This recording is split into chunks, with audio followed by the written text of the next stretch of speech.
Odyssea.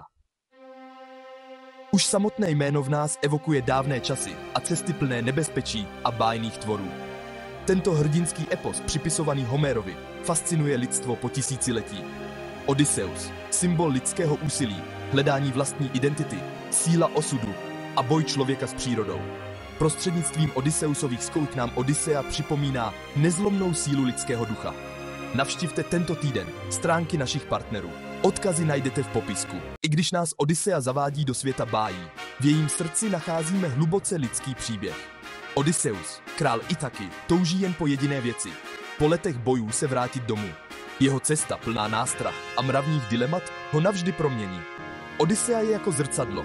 Zrcadlo, které odráží naše touhy, naše strachy a tu hlubokou žízeň po smyslu, kterou v sobě všichni máme. Pauze. Odysseus, hrdina Odyssey, není zdaleka dokonalý. A právě to z něj dělá skutečného poutavého člověka. Ukazuje lidskou vynalézavost, to jistě, ale také pochybnosti a strach. Jeho odvaha je neustále zkoušena, potýká se s děsivými příšerami a zuřivými bouřemi. A jeho slabosti, jako je chytrost a pýcha, z něj dělají skutečného člověka. Odysseus představuje složitost lidské duše, schopné velké laskavosti i hrozivé krutosti. Jeho příběh nám připomíná, že skutečná síla spočívá v překonávání vlastních démonů.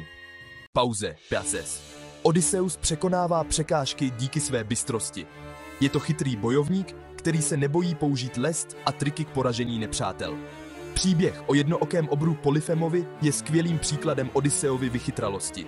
Odysseus se představí jako nikdo a oslepí Polyfema, aby mohl utéct. Jeho inteligence se projevuje i v jeho výřečnosti a schopnosti přesvědčovat. Pauze. Odysseus není jen válečník, ale také král. Král, který je zodpovědný za osud svého lidu. Je rozpolcený mezi touhou vrátit se domů a povinností k svým druhům. Rozhodnutí, která musí dělat, jsou často bolestivá, plná obětí a sebezapření. Odysseova cesta nám ukazuje, že skutečný hrdina je ten, kdo snáší utrpení a zůstává věrný svým hodnotám, ať se děje cokoliv. Pauze. Odysseova cesta je také nebezpečnou hrou s božskými silami. Poseidon, bůh moře, zuří hněvem na Odyssea. Athena, bohyně moudrosti, chrání Odyssea svou silou. Odyssea nás zavede do světa, kde jsou lidé jenom figurkami v rukou bohů. Odysseovo přežití závisí na jeho schopnosti proplout tímto labirintem bohů. Odysseova cesta je plná fantastických příběhů a setkání. Každá z těchto zvláštních bytostí představuje nebezpečí, lákadlo, které číhá na lidskou duši. Polyphemus, ten jednooký obr, stělesňuje slepou zuřivost a nedostatek rozvahy. Sirény zase představují pokušení zvolit si snadnou cestu, oddat se pozemským radovánkám. Každá taková událost je vlastně obrazem Odysseova vnitřního boje, jeho osobního zápasu. Odysseus nám připomíná, že ta pravá, ta nejdůležitější cesta se odehrává uvnitř nás. Nejtěžší není bojovat s mořskými příšerami, ale utkat se s vlastními démony, s vlastními slabostmi. Pauze. Ac. Odysseusův svět je plný božských bytostí s nepředstavitelnou mocí. Kalypso drží Odyssea v zajetí a slibuje mu nesmrtelnost. Čarodějka Kirke proměňuje jeho muže v prasata a ukazuje tak lidskou slabost tváří v tvář magické síle. Odysseus musí tímto světem bohů, plným nástrah a lákadel, proplouvat s velkou opatrností. Odysseova cesta nám ukazuje, že člověk má svobodnou vůli a schopnost utvářet svůj vlastní osud. Příběh Odyssea nám ukazuje Odysseusovu výjimečnou odvahu. Aby Odysseus povzbudil své muže, musí prokázat neobyčejnou sílu. Jeho odvaha je vidět v tom, jak čelí samotě a nejistotám, které ho neustále pronásledují. Odysseus nám připomíná, že skutečný hrdina je ten, kdo překoná svůj strach pro něco většího, než je on sám. Pauze. Odysseovo vedení bylo neustále zkoušeno. Každé rozhodnutí prověřovalo jeho moudrost a schopnost zvolit tu správnou cestu. Odysseus musel najít rovnováhu mezi vlastní touhou po přežití a bezpečím své posádky. Odyssea nám ukazuje, že vedení znamená obětovat se, činit těžká a někdy i bolestivá rozhodnutí. I přes všechna svá vítězství, Odysseus se také setkal s těžkostmi. Ano, je to tak. Byly to právě tyto těžkosti, tyto zdánlivě nepřekonatelné překážky, které z něj udělali to, čím byl. Odysseus se učí významu pokory, umírněnosti. Ukazuje nám, že skutečný hrdina je ten, kdo se po každém pádu zvedne s ještě větší silou. Paus ete. Moře v Odysseji není jen kulisou, ale je živé. představuje neznámo, nebezpečí, ale také příležitost k proměně a znovuzrození. Moře je doménou bohů, posvátným spojením mezi lidmi a bohy. Je to jeviště pro Odysseovy hrdinské činy, pro jeho skutečnou hrdinskou pouť. Pauze. Odysseova plavba po moři je jako jeho vlastní vnitřní cesta. Bouře, mořské příšery, to vše představuje zmatek v jeho duši. Odysseus se učí, jak řídit své vlastní emoce a jak se postavit svým vnitřním démonům. Odysseova cesta nám připomíná, že ta pravá cesta se odehrává uvnitř nás. Naše mysl je obrovský a úžasný svět, který čeká na prozkoumání. Pauze. Po letech bloudění a zkoušek není Odysseusův návrat na Itaku jen koncem nebezpečné cesty, ale především vyvrcholením hluboké vnitřní proměny duše i mysli. Není to jen návrat domů fyzický, ale návrat k nalezené a znovu objevené identitě, zocelené prožitými útrapami. Je to návrat k sobě samému, znovuzrození, potvrzení toho, kým Odysseus doopravdy je. Během své cesty Odysseus čelil příšerám, bohům i silám přírody, ale především vlastním démonům, svým nejhlubším strachům a pochybnostem. Postavil se svým slabostem, chybám i lidským omezením a musel v sobě najít sílu, aby přežil a ochránil své věrné druhy. Tato transformativní cesta na něm zanechala nesmazatelnou stopu a navždy ho proměnila, učinila z něj nového člověka, moudřejšího a silnějšího. Odysseus poznal cenu trpělivosti, pokory, vytrvalosti a odolnosti. Zjistil, že skutečná síla nespočívá ve fyzické zdatnosti, ale v síle charakteru, v moudrosti a ve spolupráci s ostatními. Moudrost a soucit se staly jeho novými průvodci, jeho zbraněmi. Návrat na Itaku tak není jen shledáním s rodinou a znovu získáním trůnu. Je to hlný obraz této vnitřní proměny, živoucí důkaz jeho růstu. Je to důkazem, že člověk dokáže překonat i ty nejtěžší zkoušky a vyjít z nich silnější, statečnější a moudřejší, než kdy předtím. Odysseusův návrat na Itaku není jen o tom, že se konečně dostal domů. Musí znovu získat svůj trůn, postavit se nápadníkům, kteří se ucházejí o jeho ženu a království, a ukázat všem, kteří ho považovali za mrtvého, kým skutečně je. Tento návrat je pro Odyssea další zkouškou odvahy, důvtipu a moudrosti. Neuchýlí se k pomstě, ale jedná s rozvahou a spravedlností. Shledání se synem Telemachem, neochvějná věrnost Penelopy, radost jeho služebnictva. To vše jsou pro Odyssea dary. Symbolizují vítězství lásky a věrnosti nad časem a životními těžkostmi. Odysseusův návrat na Itaku je lekcí naděje a vytrvalosti. Připomíná nám, že i po těžkých zkouškách si člověk může najít cestu zpátky domů, znovu si vybudovat život a těšit se znovu nalezeného klidu a štěstí. Pauze. Pieces. Vliv Odyssey na západní literaturu a kulturu je nesmírný, nepopiratelný a především trvalý. Od nepaměti příběh Odyssea inspiroval nespočet umělců, spisovatelů, básníků a filmařů, kteří jeho cestu a zkoušky interpretovali optikou své doby.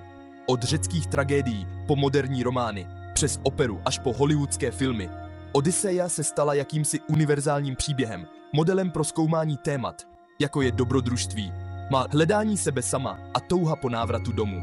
James Joyce ve svém románu Odysseus přenesl Odysseovu pouť do Dublinu 20. století, kde se jeho hlavní hrdina, Leopold Bloom, stává jakýmsi moderním Odysseem, potýkajícím se s nástrahami velkoměsta. Dokonce i film se od svého vzniku k Odysseovi obracel, od velkolepých hollywoodských spektáklů po komorní dramata, a zkoumal složitost postavy a jeho cesty. Pauze. Pic. Trvalost Odysseje spočívá v jejím nadčasovém a univerzálním poselství. Tento velkolepý epos, který sepsal Homér, uchvacuje generace po staletí. Odysseova cesta, ačkoliv zasazená do řecké mytologie, odráží lidskou zkušenost, touhu po sebepoznání, konfrontaci s neznámým a zápas s osudem. Touha po návratu domů je ústředním motivem, který rezonuje s každým, kdo někdy pocítil stesk po domově. Každý z nás čelí výzvám podobným těm, s nimiž se potýkal Odysseus. Musíme překonávat překážky, nevzdávat se tváří v tvář těžkostem a být pevní i přes protivenství. Boj s našimi strachy je nedílnou součástí této cesty, neboť teprve když se postavíme svým obavám, můžeme růst a poučit se z vlastních chyb. Poznání, které z těchto zkušeností získáme, je neocenitelné. Vede nás k hlubšímu pochopení sebe sama. Odyssea nám připomíná, že cesta je často důležitější než cíl, protože právě během ní se dozvídáme, kým skutečně jsme, a formují nás výzvy, kterým čelíme. Každá překonaná překážka nás proměňuje, činí nás silnějšími a moudřejšími. Odyssea nás nepřestává inspirovat a fascinovat dodnes, protože pojednává o tom, co nás činí lidmi, o naší touze po dobrodružství, o naší neutuchající zvědavosti o světě a o touze posouvat hranice vlastního poznání. Vypráví o potřebě nalézt smysl života, o touze pochopit své místo ve světě a hledání vedení, a také o hluboké lidské touze nalézt své místo ve světě. Toto hledání identity je univerzální a dotýká se každého z nás v určité fázi života. Odyssea je cenným dědictvím, literárním klenotem, který nám předává nadčasové ponaučení o odvaze, statečnosti a vytrvalosti. Je to nadčasový příběh, který nám připomíná, že život je plný překážek, ale každá z nich je příležitostí k růstu. Vždy můžeme najít svou cestu a vrátit se domů, obohaceni o nové zkušenosti. Právě tato vnitřní cesta z nás dělá to, kým jsme, a vede nás k našemu skutečnému domovu. Odysseusův příběh, starý jako lidstvo samo, nás nezavádí jen do světa bájí a legend. Vrací nás do časů, kdy bohové kráčeli po boku hrdinů a kde každá událost skýtala ponaučení pro život. Odysseusův příběh je pozvánkou na cestu do vlastního nitra, kde prostřednictvím jeho osudů zkoumáme své silné i slabé stránky. Každá Odysseova zkouška je pro nás výzvou k zamyšlení nad vlastními překážkami a způsoby, jak je překonat. Odysseus i přes své chyby a nedostatky stělesňuje nezdolnost lidského ducha, schopnost překonávat těžkosti a povstat z popela. Ukazuje nám, že i hrdinové zakouší chvíle pochybností a slabosti, ale je to jejich odhodlání dosáhnout cíle, co z nich dělá výjimečné. Odysseusův příběh nám připomíná, že skutečná síla nespočívá v nezranitelnosti, ale ve schopnosti po každém pádu znovu povstat. Silnější a moudřejší. Každá zkouška je příležitostí k růstu. Každý pád šancí vrátit se silnější. Odysseus nás učí o důležitosti vytrvalosti, o tom, že je třeba držet se svých hodnot i ve chvílích, kdy se zdá, že je vše ztraceno. Ukazuje nám, že skutečná síla spočívá ve vytrvalosti a neutuchající naději. Hnaný láskou ke své rodině a vlasti se Odysseus nikdy nevzdává naděje na návrat domů, a to navzdory všem útrapám a svodům. Jeho láska a oddanost jsou jako majáky, které mu ukazují cestu i v té nejprudší bouři. Odysseova cesta je oslavou síly lidského ducha, schopnosti přizpůsobit se a překonat překážky. Každý jeho krok je důkazem lidské houževnatosti a odhodlání zdolat i ty největší překážky. Je to poselství naděje, které nám připomíná, že i ty nejnebezpečnější cesty nás mohou dovést k pokoji a vyrovnanosti, pokud si zachováme víru v sebe sama. Odysseusův příběh nás učí, že skutečné vítězství je vítězstvím ducha a srdce a že každá cesta, ať už jakkoliv náročná, nás může dovést k nalezení sebe sama. Odysseova cesta není jen starodávný příběh ztracený v čase. Je to příběh, který se stále dotýká našich srdcí a odráží touhy nás všech. Potřebu poznat sami sebe, touhu plnit si sny, vášeň pro dobrodružství a základní potřebu najít si své místo na světě. Dnes, ve světě globalizace a neustálých změn, Odysseova cesta získává nový rozměr. Všichni jsme svým způsobem poutníky, kteří se potýkají s neznámým a čelíme výzvám světa v neustálém pohybu.